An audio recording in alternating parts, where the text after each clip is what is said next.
All right, I think we're going to go ahead and kick things off. Anna and Lisa, I just want to get a quick thumbs up if you can see my slides. Great. All right, well, thanks and welcome everyone. Thank you for joining today's Sunny Awards for Equitable Community Solar webinar. Before we get started, I just want to go over a few quick housekeeping items. I'm sure you all got a notification, but just to remind everyone, this session is being recorded and we'll be making a recording of this presentation available on HeroX within the next day or two. So if you're not already following the Sunny Awards on HeroX, I highly recommend that you do so you can stay up to date and get an email notification when the recording is posted. We're going to have a Q&A session at the end of today's presentation. So as you have questions throughout the webinar, feel free to drop those in the Q&A tab at the bottom of your screen. We're asking you to try to put those questions in the Q&A tab rather than the chat, just so we can keep track of everything. We'll try to get to as many questions as possible, but we'll keep an eye on both the Q&A and the chat. And we'll get to as many, like I said, as we can at the end of the webinar. And with that, I am going to hand things over to Anna Balzer, who is with us from the National Community Solar Partnership at the U.S. Department of Energy's Solar Energy Technologies Office. Anna, over to you. Thank you, Jackie, and thank you everyone for joining us today. As Jackie mentioned, we're going to be going over some of the information on the 2023 Sunny Awards for Equitable Community Solar. We're really excited to have you here and excited to get your questions so we can start to answer them. And as Jackie mentioned, we'll get to as many as we can, but if you have additional questions, please do put them in the chat. We'll respond to them, but we'll be sharing some information about how you can connect with us outside of this webinar as well. So a little bit of our roadmap for today. We'll do just a little bit of background on the National Community Solar Partnership, just for those that may not be familiar with the full breadth of what the partnership can offer. Then we'll do some deep dives into the 2023 Sunny Awards, both just an overview of the rules and then how they've changed from the last year's Sunny Awards. And then Lisa's going to guide us through the application process itself. Let's get into the nitty-gritty of how to use HeroX and how to submit your application. And then we'll have some time for a Q&A and then a little bit of wrap up. So Jackie, we can go ahead and go to the next slide. Great, and you can advance one more, thanks. So the Sunny Awards, the 2023 Sunny Awards, are a part of a broader program called the National Community Solar Partnership, which is a program of the Solar Energy Technologies Office. The National Community Solar Partnership has been around since 2015, but we've really started to scale up our work in the last few years to respond to both a huge movement towards clean energy deployment in general, but also a really big focus on ensuring that as we deploy more clean energy to the grid, that it is the benefits of that clean energy are accessible to all households. And so community solar represents a really unique opportunity for all households to access the benefits of clean energy, regardless of if they own their roof is suitable for solar, or they have the financial means to put solar on their own roof. So it's really become a priority of the administration, and we're excited to be able to kind of capture this moment and support the growth of community solar across the United States and its territories. So zooming way out, the National Community Solar Partnership has three main areas of focus. One is data tracking. If you've followed the Sharing the Sun report, that's actually a report that's been coming out for many years. We've been tracking community solar data since about 2010 to really understand how the community solar market has been changing over that time. So where have projects been developing, what types of projects have been developing, and what are the characteristics of those projects? We release that report once a year. It should be coming out later this year with the most up-to-date information, but we also do analysis on lots of different elements of the community solar market to really be able to help stakeholders across the industry understand how they can engage in this market. Another really big part of our program is our technical assistance program. So we offer this in a couple of ways. One is direct technical assistance. So if you are a member of the National Community Solar Partnership, and I hope that if you are not already, you'll become one by the end of this webinar. If you are a member, you already have access to free on-demand direct technical assistance. So what that means is if you are working on an issue related to community solar and you run into some type of barrier or challenge, that needs some element of technical expertise that you and your organization don't hold, you're encouraged to apply for our direct technical assistance program and receive support from an expert from either one of our national labs or our third-party providers. We also do technical assistance in group settings and collaboratives. We have a states collaborative that's working together and receiving technical assistance now to really understand best practices in developing state policies that support more community solar deployment. And then our third arm is collaboration. And this is really the meat of what NCSP does, which is primarily through an online community platform. That's where you go to sign up to be a member of the National Community Solar Partnership. But the idea here is really to connect stakeholders across industries, across territories and states throughout the United States, to be able to share the best practices of community solar and ensure that everyone has access to the resources needed to be able to deploy community solar in their own jurisdiction. So we have our online community platform, which does some of that work, but we also hold many virtual convenings, some in-person convenings, and then distribute resources throughout that network as well. So again, if you aren't already a member of the National Community Solar Partnership, hopefully Jackie and Carly can drop the link to sign up in the chat. And we'll get you signed up and plugged into all the different things that NCSP is doing. Next slide, please. Great, so who's in that partnership? Who's a part of this membership? We have over 1,500 partners that represent a large variety of organizations, over 1,000 individual organizations that stretch across all 50 states. Those organizations can be different types of governments, so local, state, and federal governments. We have partners from utilities, from different community-based organizations and nonprofits, and then a number of for-profits, including for-profit developers, different financial institutions, and then sort of those supporter organizations like consultants, academics, researchers, et cetera. So a real breadth of expertise in this partnership. It is free to join, relatively easy to join, just have to answer a couple of questions, and the benefits are immense. So next slide, please. So the National Community Solar Partnership, starting in 2021, did a lot of stakeholder engagement to really understand what were the main barriers to deploying more community solar that was accessible to all and equitably delivered the benefits of community solar to all. And what we heard back kind of fell into 5 main categories that we have shaped into what we call a pathway to success.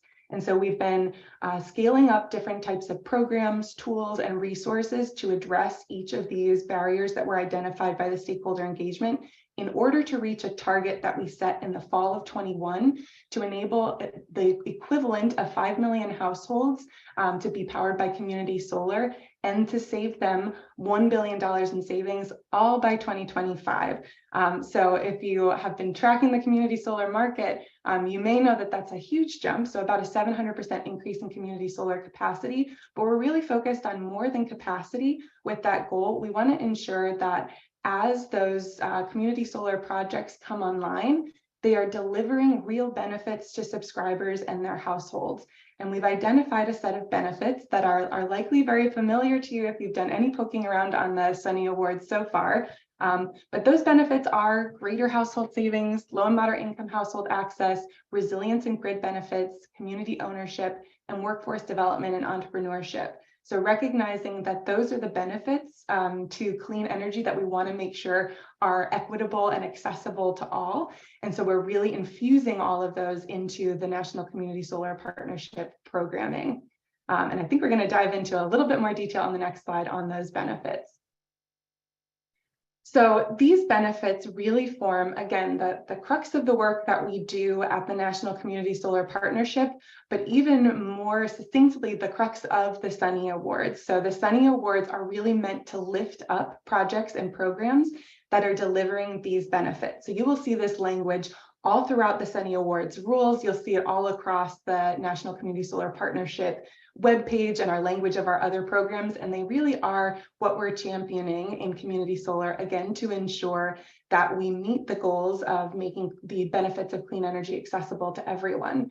So I do want to call out a couple of these here. So in the first one, greater household savings, we're really looking to provide a reduction in household energy costs. And in the Sunny Awards, you'll see a specific number attached to that. So at least 20% bill savings is what we're going for. And you will see that reflected in our target too. That $1 billion in savings actually represents an average 20% bill savings. On the second one, low and moderate income household access, we're thinking about both the number and the amount of low and moderate income households that are included in a community solar project. In the Sunny Awards, you'll see the number 40%. So a minimum of 40% of the subscribers to a project should be from low and moderate income households. But we're also really thinking about how our projects designed and how our programs designed to make that access even better for low and moderate income households. The next is resilience and grid benefits. So this can cover a wide range of resilience concepts. So one of them is the capability to deliver power during an outage. So that might be through battery storage, through a microgrid that's able to island itself, et cetera. But we're also supportive of programs and projects that find other ways to provide resilience to communities, including powering critical facilities, a resilience hub, things like that, that might be able to ensure that everyone has access to what they need if the power were to go out. The next benefit is community ownership. So really looking at how do community members have some element of ownership or power or control over the community solar project that they are subscribed to. So this can be through direct ownership or through other wealth building strategies, such as community benefits agreements. And then the last meaningful benefit identified here is workforce development and entrepreneurship. So really thinking about the workforce and the businesses that are behind the development of community solar projects and programs, and ensuring that they represent the full breadth of the community that they are serving, and provide equitable access to getting into the community solar industry and participating in this clean energy industry, which we all know is scaling up rapidly. And then I'll just note that you'll see along the bottom some green boxes. These are priorities in the Justice 40 initiative, which is a whole of government initiative that was a part of an executive order that President Biden signed just a few days into his term, that recommend that 40% of the benefits of certain federal investments, including in solar deployment, go to disadvantaged communities. And there are a set of 8 priorities. And so we've sort of mapped these meaningful benefits back to some of the Justice 40 priorities, and encourage you to take a look at those if that's something that you're interested in. We can go to the next slide. So before I jump into the 2023 Sunny Awards, I do want to reflect that we had a really successful round of the Sunny Awards in 2022 as well. So 2022 was our inaugural Sunny Awards. We launched it middle of summer in 2022, and we're really excited to get applications from across 15 states, Washington, D.C., and Puerto Rico. We had a total of 34 applications, and we're able to award 31 of those applications finalists awards.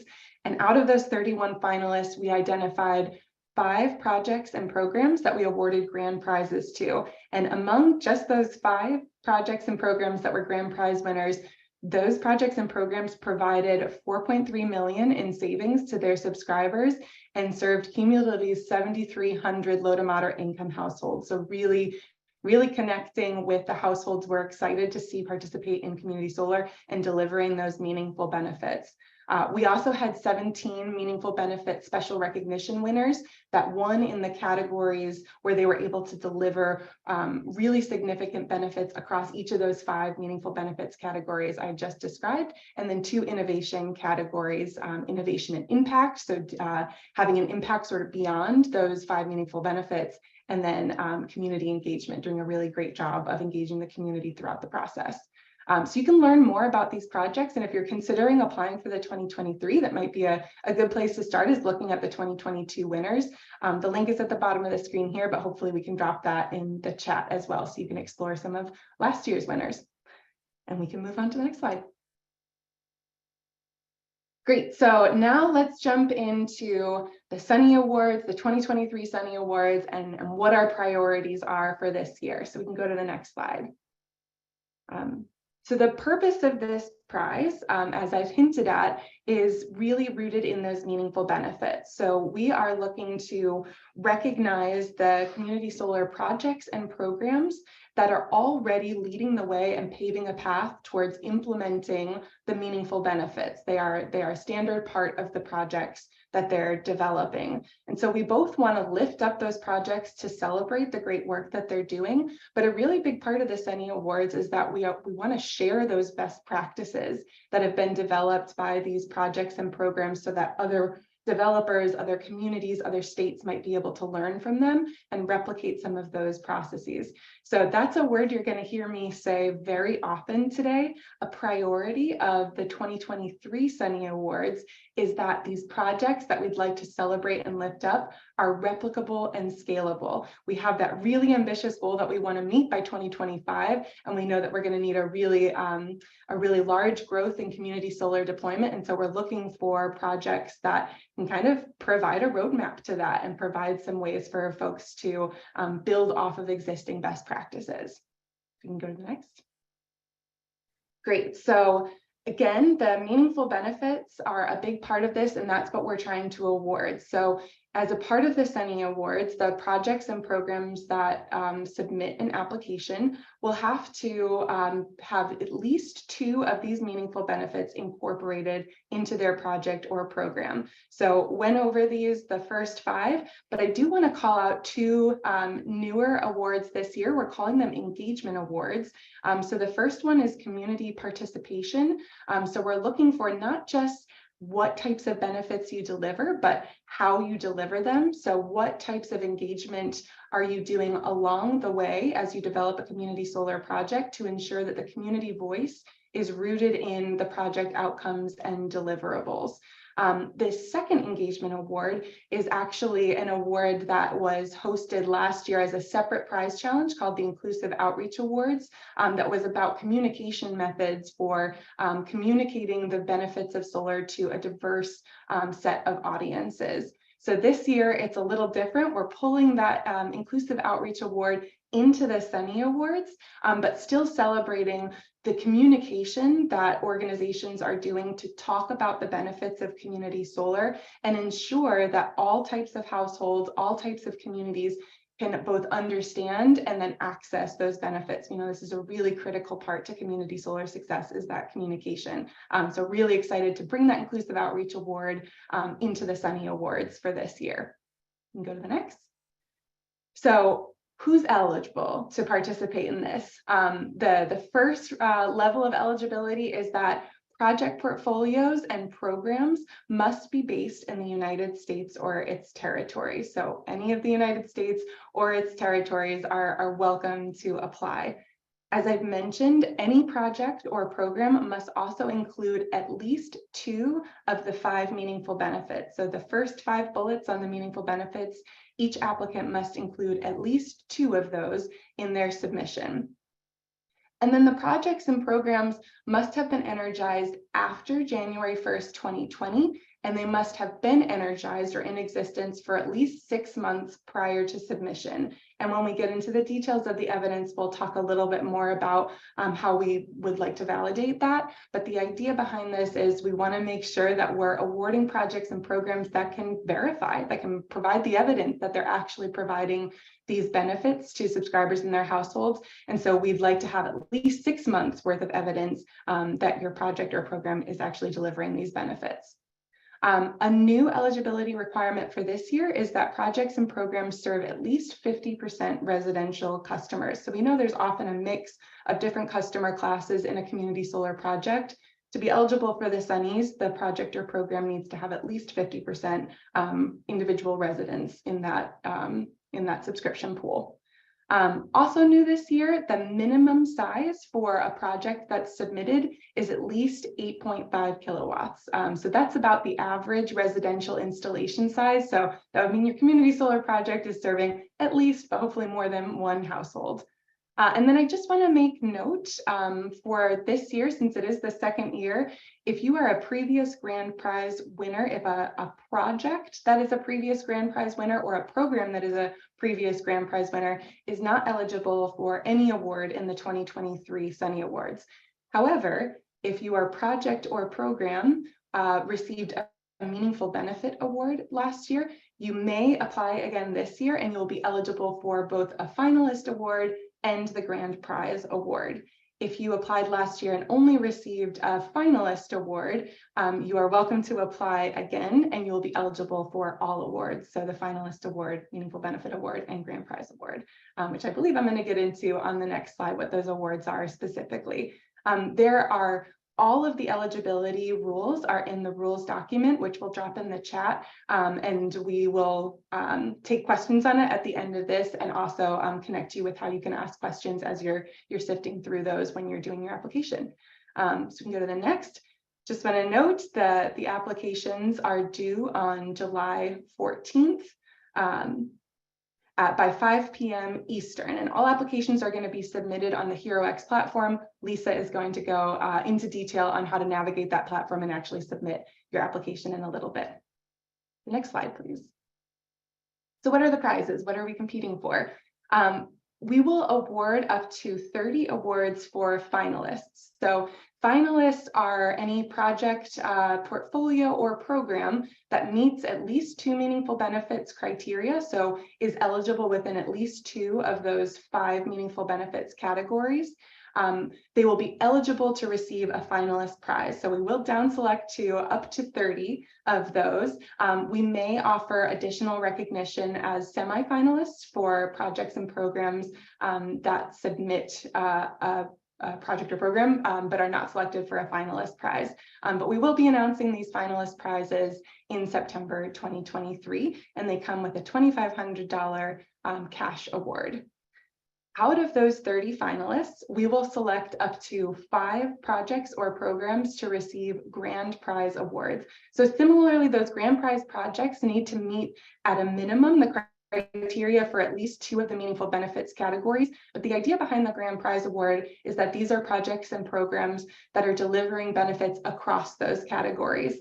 So when I talk about scoring, I'll talk a little bit about how the more categories you apply to, the better chance you have of winning a grand prize award. But we want to celebrate the projects that are really excelling at delivering multiple meaningful benefits.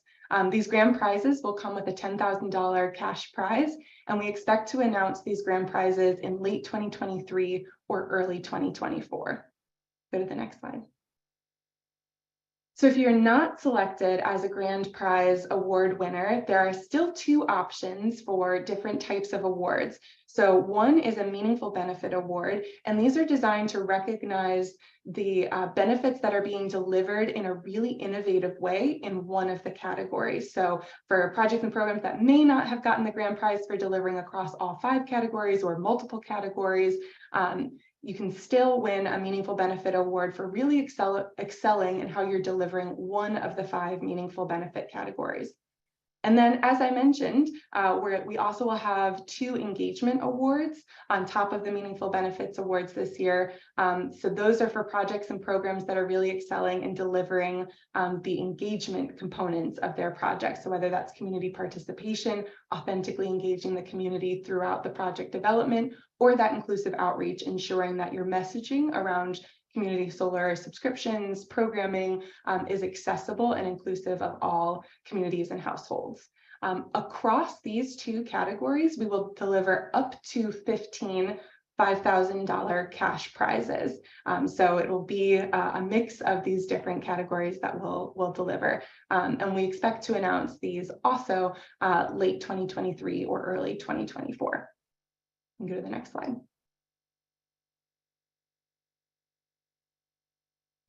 Great, so getting into the process a little bit, how do we actually go about selecting the different categories of awards and the winners of these awards?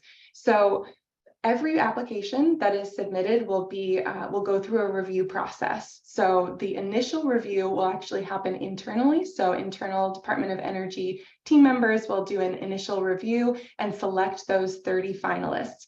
Those 30 finalists will then move on to be reviewed by a panel of expert external reviewers. And these are experts in the industry across different industry categories that will look at these projects holistically and identify and score the projects that they feel are eligible for Sunny Grand Prize Awards. as we go through these reviews, we're looking at a couple of different things, and Lisa will go through how to submit these things in a little bit. But as reviewers, when we're looking at this, we're looking at your evidence first. So we're looking for the evidence that confirms that the benefits that you are nominating a project for are actually being delivered. So if you look in the rules document, you'll be able to see a long list of suggested evidence that is what we would like to see to be able to confirm that your project or program is delivering these benefits. We do note, though, that while the suggested evidence is preferred, it may not be possible for you to submit. So we really are just asking for the highest quality evidence that you are able to submit for your project or program to verify that those benefits are being delivered. And I'll note, when we're looking at evidence, we're looking at a couple of different things about it. So one is that it's appropriate, and that just means it's relevant to the SUNY Awards and it's clearly linked to the projects and programs that are in the submission. We're also looking to see that it's complete. So that's where that we want at least 6 months worth of evidence. So your project needs to have been online and been delivering these benefits for at least 6 months for us to be able to evaluate it. We prefer recent evidence, so evidence that's from the last year or so, and it should contain all the information that we need to be able to make a determination about whether or not the project or program is delivering these benefits. So just something to keep in mind as you're submitting that evidence. And then the last is that it's verifiable. So the more that you can provide evidence that is from a reputable source or that it's possible to confirm the accuracy of, the stronger we'll score that evidence. So you'll see in the scoring section here that we're going to be giving a score between 1 and 6 to all elements of your application. So each narrative section will get its own score 1 through 6, and then each evidence section will also get a score 1 through 6. For that evidence we deem to be a higher quality will get a higher score, and lower quality will get a lower score. And if you look at the rules document, you'll see in our suggested evidence, we give you some examples of what might be high and low quality evidence. As we make final determinations, scores are certainly a part of that, but they're really taken into consideration with a more holistic understanding of the application. So we're really looking to the application to tell the story of these projects. What benefits are they delivering? How do they connect? How might they be replicable and scalable and provide best practices for the industry? And just to note that after your application is submitted, we may follow up with applicants as needed to clarify pieces of the application. We can go to the next slide. So I think this is among my last slides, but I also want to touch on teaming. So competitors in this prize can be either an individual organization or a team of organizations. And we have a really important note here.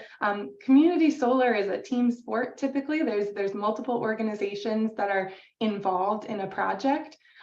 So we encourage teaming on the application as well. And we do want to note that if we receive applications or submissions from multiple organizations that include the same project, so the same individual installation, we will only review one of them, and that will be at the DOE's discretion which one we review. So we really encourage you, if you've collaborated with other organizations on a project or program, reach out to them ahead of time and team together rather than each submitting your own application.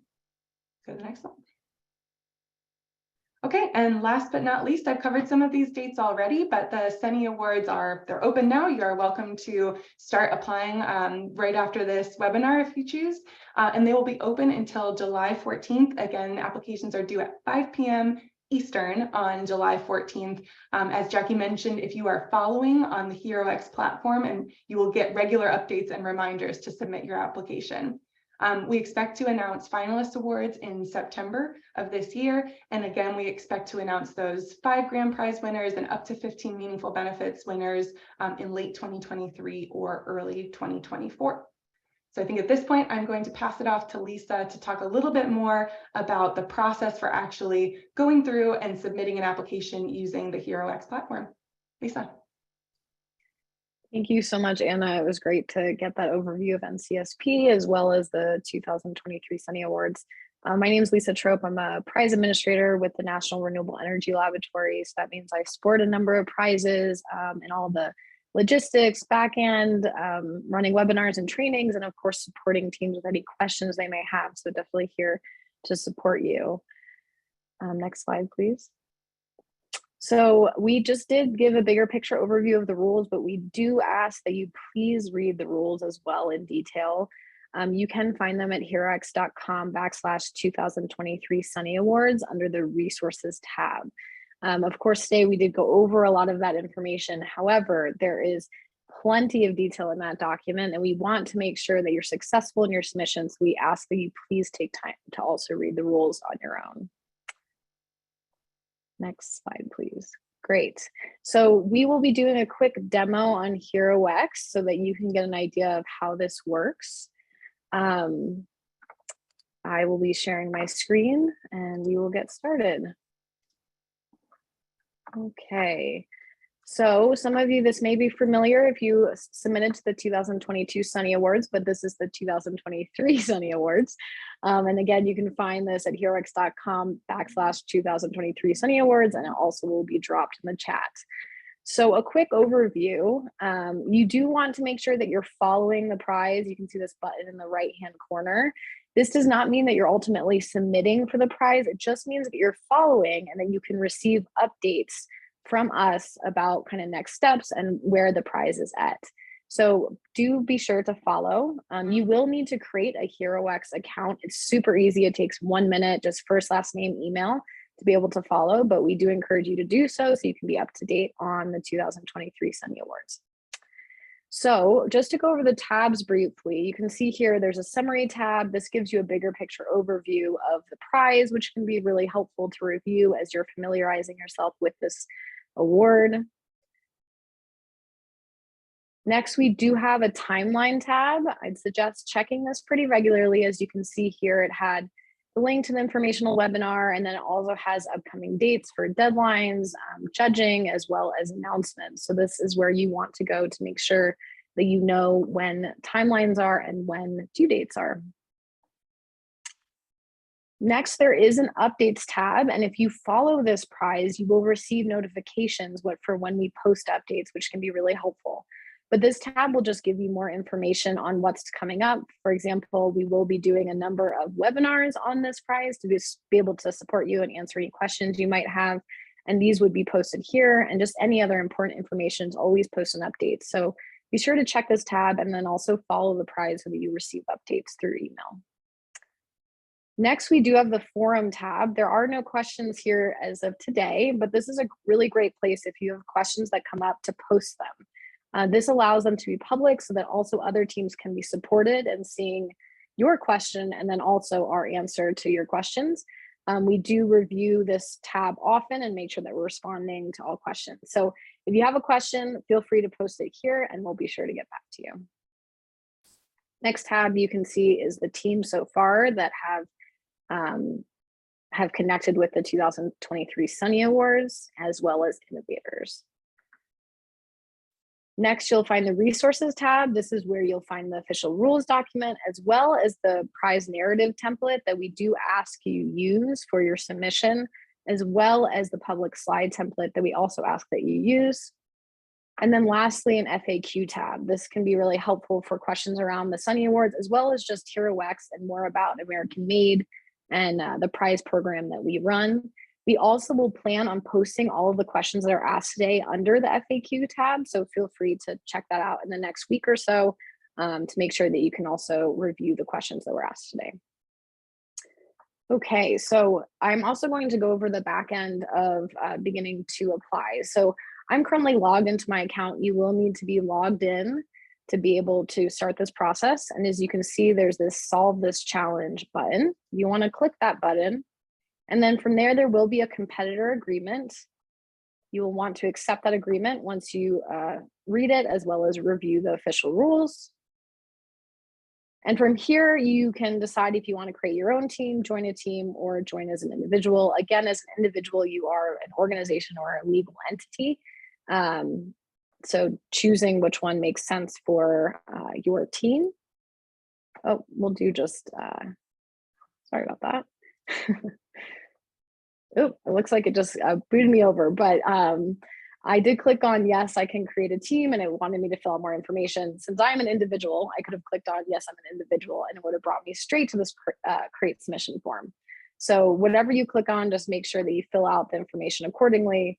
And then from here, it will bring you to this create submission page. So this is where you're going to fill out your application. As you can see, we're going to go over some of this in the PowerPoint, so I won't take too much time, but you'll see that there's each section and that you'll begin to fill out, including introduction, eligibility acknowledgements, cover page information, and there's links on the right-hand side here, choose file. So this is where you'll be uploading your file. And for each part of this submission, there'll be a different section that you'll need to fill out. Again, you can upload files in each section. So you're going to want to work through the entire submission and make sure you're uploading files accordingly. And then finally, at the very end of the submission, there is volunteer self-identification questions. They're voluntary, but of course, we'd be happy for you to fill them out so we can make sure that we're representing and reaching the right audiences with our prizes as well as our awards. Something to note here is that when you save and preview your submission, this does not mean that you are submitting it. So you're welcome to begin your submission at any time and click the save and preview button at the top. This will make sure that it's saved, and then you can come back and log back in anytime and continue to work on it. Once you've filled out all of the required information, there will be another button on this left-hand side that says submission or submit. You'll want to click that, and then that will be your official submittal to this award. Something to note is you will also receive an email confirmation when you have submitted. So make sure you receive that email and that you fully submitted before the deadline on July 14th, 2023. And again, if you're on this main page, let's say you've been filling out your submission and you want to get back to it, you just want to make sure that you're logged in, and then you will click on begin entry and you'll be able to continue to work on your submission. Okay, so we'll just jump back to the slides here and go over this in a little bit more detail as well, what you'll actually need to be submitting. So next slide, please. So we did review this just very briefly, but you will need to provide information for an introduction. This is public, so create a name and highlight the project or program. We also ask that you create a short description that can be used in NCSP communication. Again, this is public, so be sure that you are okay with whatever is written in that description could be used in further communications. And then also, if you have a photograph of the project or program, you can upload it at the on the button on the right. Next slide, please. So I know Anna went over this review as well, but again, this is what it's going to look like on the back side of the HeroX platform. You must answer every question to be eligible, and your team lead, who usually is also in charge of creating the HeroX account and also prize payments and so on, should complete this section. As you can see, there are a number of yes or no questions here that Anna did also review, but this does not mean this is all of the eligibility requirements. There are a number of them. So we ask that you not only fill out this in your submission package, but you also review the rules again, just to make sure you're eligible. We'd hate for you to do all that work and then find out that you are not. So please take time to read the rules and then also fill out this eligibility section during your submission process.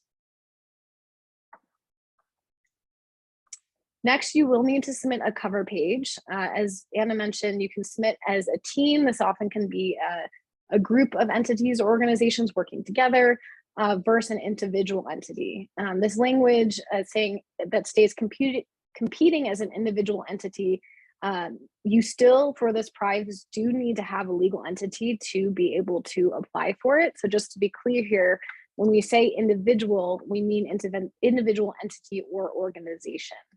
And then you will be submitting as either project portfolio versus state or utility program. So what is the difference between the two? A community solar project portfolio is a collection of individual community solar projects. A submission of a project portfolio must include at least 1 and up to 5 community solar projects in the United States or its territories, while a community solar program is a state, tribal, territory, municipal, or utility-run initiative to enable, incentivize, or otherwise support the development of multiple community solar projects. So taking some time to either apply as a project portfolio or a program. And Anna also noted this, but just to note again, competitors may only submit one submission package for a community solar project or program. So if more than one submission package is submitted, DOE will review the most competitive package. So please just keep that in mind. Next slide, please. The next part of the cover page section, you will need to select the meaningful benefits you plan on submitting. So you will see the 7 options in the cover page on the back end of HeroX. And then also something that's really important to note is that you do include the legal name of the organization receiving the award, and it must match your W-9. There will be a note on the back end of HeroX that states, please make sure that the name listed here does match with your W-9. If this is not the case, it can create kind of a mess on the back end and prize payments may be delayed. So we do ask that you take the time to make sure that that section does match your W-9. Next slide. Next, you'll need to submit a summary slide. I did mention this, but there is a template under the resources tab, and we do ask that you use that for your submission. We also ask that you use a high resolution photo and submit as a single PowerPoint slide. Again, this is information that will be made public. So of course we ask that you do submit a high resolution photo, use the template under the resources tab, and make sure it's information you're comfortable sharing publicly. Next slide. So the bulk of your submission will be your narrative. There is also a narrative template under the resources tab that we ask that you use for your submission. And again, there will also be a narrative per meaningful benefit. I scrolled through it on the back end, but you will see that there is a breakdown per meaningful benefit where you can upload your PDF accordingly. And there is a 2,000 word maximum limit here. So for more information about what can be included in your narrative, this starts on page 14 of the rules. And you will find in the rules document, there will be a column on the left that provides example content that you can provide in your submission. And then on the right, you'll be able to review on a scale of 1 to 6 what reviewers will be taking into account as they score your submission. For section 1 of the narrative, you're asked to report, tell us about your project portfolio, state or utility program. And this is a 250 word maximum for this section. For section 2 of the narrative, which starts on page 15, you'll be asked to respond to at least 2 of the meaningful benefits listed. And the word limit for this section is also 250 words per category. You can begin on page 15 for this section in the rules document. And again, on the left, you'll be able to find information on what to respond to within the narrative. And on the right, you'll be able to learn more about what expert reviewers will be reviewing as they score your submission. Next slide. So we also ask for evidence. All projects and programs must submit general supporting documentation as a single PDF, and you'll be asked to provide project photos, videos, and program materials to support your narrative. This can be uploaded under the narrative section on HeroX. Next slide. For this section, you'll also need to provide evidence for each of the meaningful benefit categories that you're applying for. As Anna went over, there are 7 categories, including 2 engagement award categories, and guidance for suggested materials can be found in the rules documents, page 19 to 27. And of course, we're here to support you. So we do ask as you're working on this process, if you're having any problems with HeroX or just questions about HeroX, you can reach out at any time, sunnyawards@nral.gov, and we do make sure that we respond as quickly as we can. Next slide.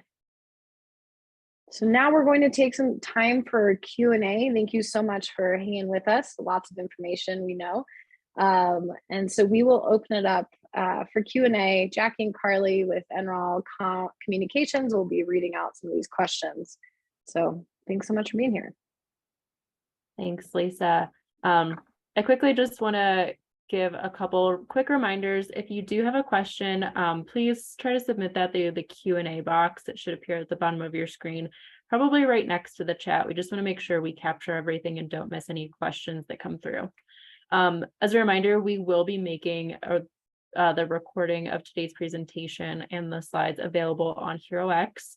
And again, if you aren't already following the 2023 Sunny Awards on HeroX, we highly recommend that you do, so you can get an email notifying you when that recording has been made available. So with that, let's go ahead and dive into some questions. We're going to try to stick to some Sunny Awards questions first, and if we have time to get to more NCSP related ones, we will. So first question, do the Sunny Awards and NCSP as a whole only apply to true community solar? For example, if someone's part of an organization that's installing solar power systems on low income homeowners' houses, does that count as being eligible? You can take that one. Thanks, Jackie. So the Department of Energy's definition of community solar is intentionally pretty broad. So we know there are a lot of different business models for how to deliver community solar. The Department of Energy is focused on the benefits. So the actual definition is any solar project or purchasing program in which the benefits of a solar project flow to multiple customers. Those customers can be individuals, they can be businesses, nonprofits, other groups. So we're focused on the benefits from one solar installation flow to multiple customers.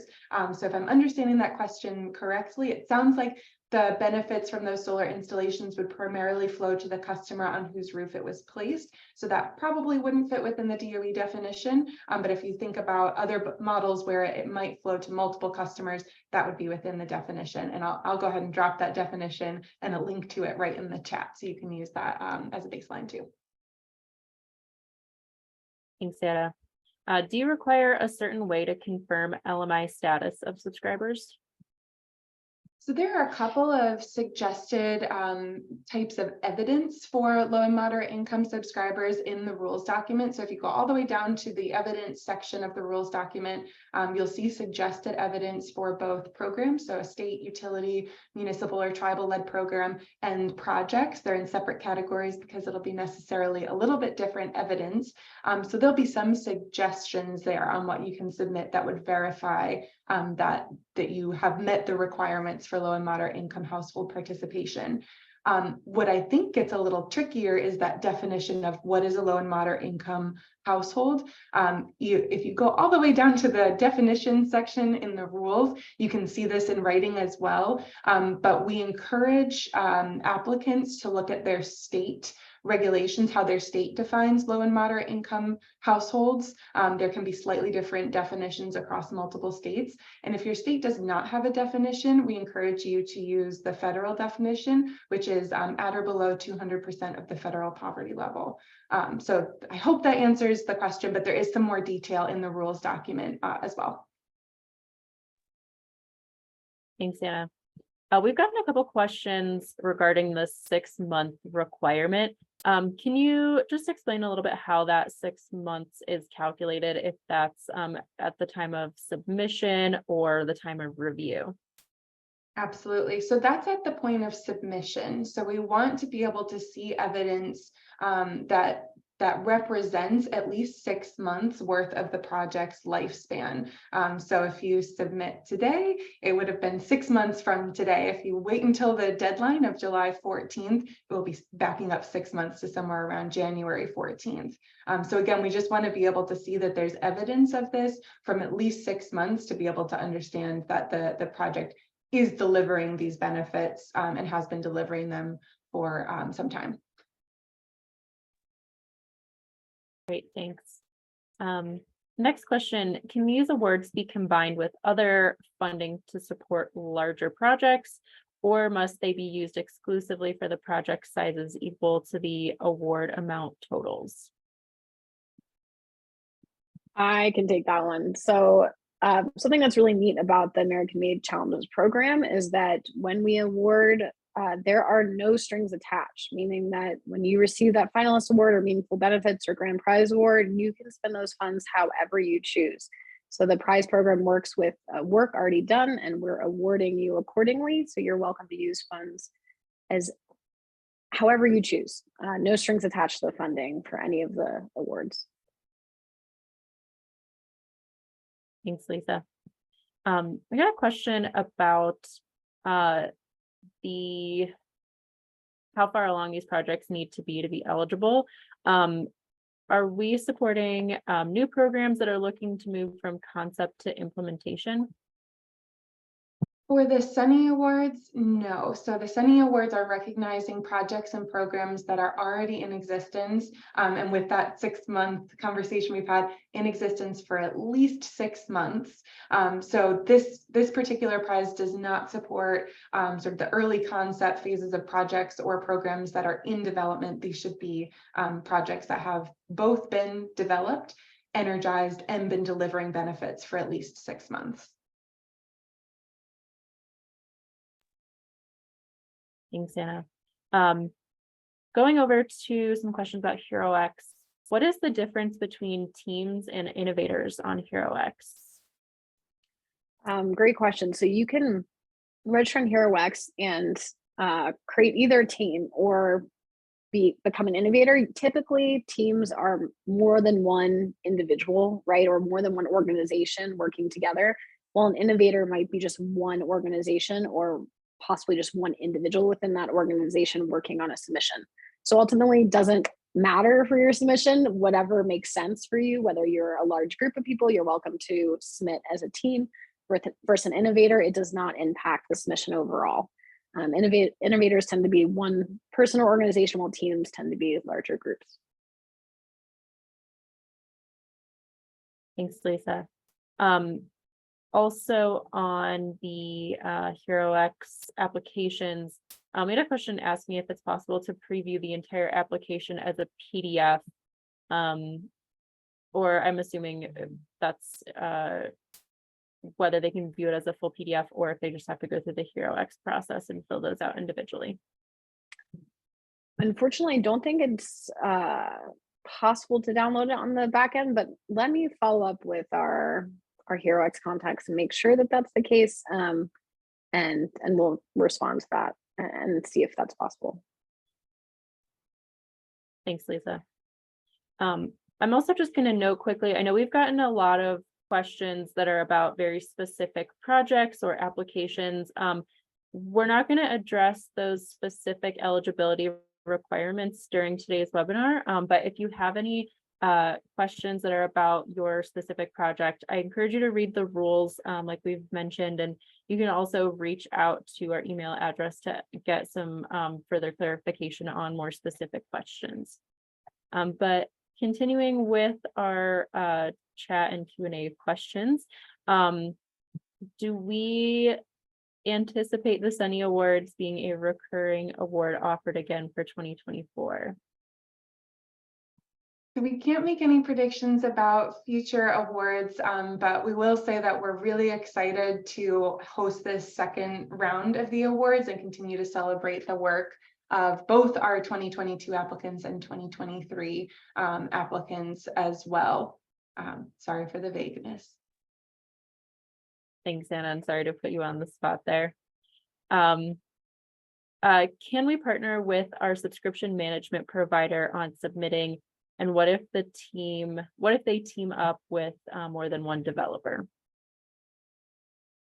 So that's kind of the beauty of the team element of this application. So as Lisa mentioned when she was reviewing the submission itself, each application needs one lead organization, and that's so we know who to deliver prize awards to should you be selected for one of the awards. However, you can include as many other teaming partners or partner organizations in your application as you would like. So if you're a subscription management organization and you'd like to include multiple developers, or vice versa, you have multiple subscription management organizations and you're a developer, you are more than welcome to do that. We will recognize all of the teaming partners that are a part of an awarded project, portfolio, or program. But the cash prize itself will be delivered to the lead organization, and it's up to the lead organization to determine if or how those prize funds are shared. Great, thanks, Anna. For the 50% residential customers requirement, is that of the total number of participants or the size of the solar garden? Great question. That's capacity. So the size of the installation. So we're looking at 50% of the capacity on a project or program is delivered to low and moderate income households. Thanks for that question. Thanks. I think we just have time for one last question before we wrap things up. If someone has won a related award, such as the Community Power Accelerator Prize, is it possible for them to also apply to and win the Sunny Awards? I can take that. Yes. Great thing about the prize program is you are welcome to apply to as many prizes as you would like. So please don't hesitate to do so. And thank you for that question. Great. And I think that will go ahead and wrap it up. Like Lisa said, we'll take these questions and populate them in the FAQ tab on HeroX. Carly will drop that link to HeroX one more time in the chat. So if you haven't yet registered your team or are not following HeroX, I highly recommend that you do so. With that, Lisa and Anna, do you want to close this out? Sure. I think we have one more slide, just a few other ways to get engaged with the National Community Solar Partnership. So before we close today, just a couple of ways to stay connected and some reminders. So of course, our first encouragement is nominate a program for a Sunny Award. And please feel free to share this with your networks as well. We're really hoping to be able to have a really diverse range of projects and programs that we celebrate this year with the Sunny Awards.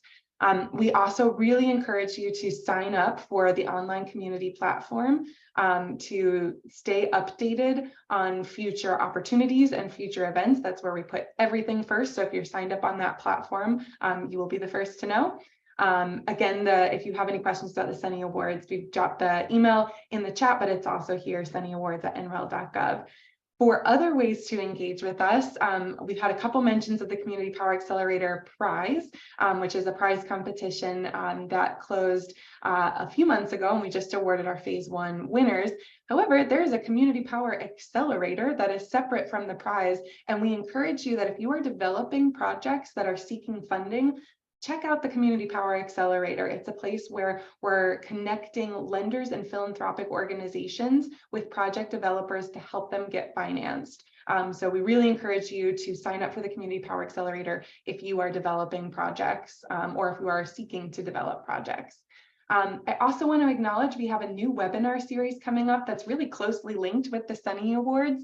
It's our Building with Benefits webinar series, which is exploring each of those meaningful benefits and giving an overview of sort of where the industry is and being able to deliver that meaningful benefit. We'll have presentations from both industry experts and some of our winners from the 2022 Sunny Awards on how they've developed projects that project and programs that are able to deliver those benefits, and then some space for Q&A. So if you're excited to dig in on any of these specific benefits, I saw a lot of questions in the chat about equitable workforce development. Please attend this series, and we're hoping to really build that community knowledge and resource sharing through this event series. And I will encourage you to join the National Community Solar Partnership and reach out to us if you have any questions at all. Thank you so much for attending today. Again, please reach out if you have questions, but we're really looking forward to receiving your applications for the 2023 Sunny Awards in July. Thank you so much.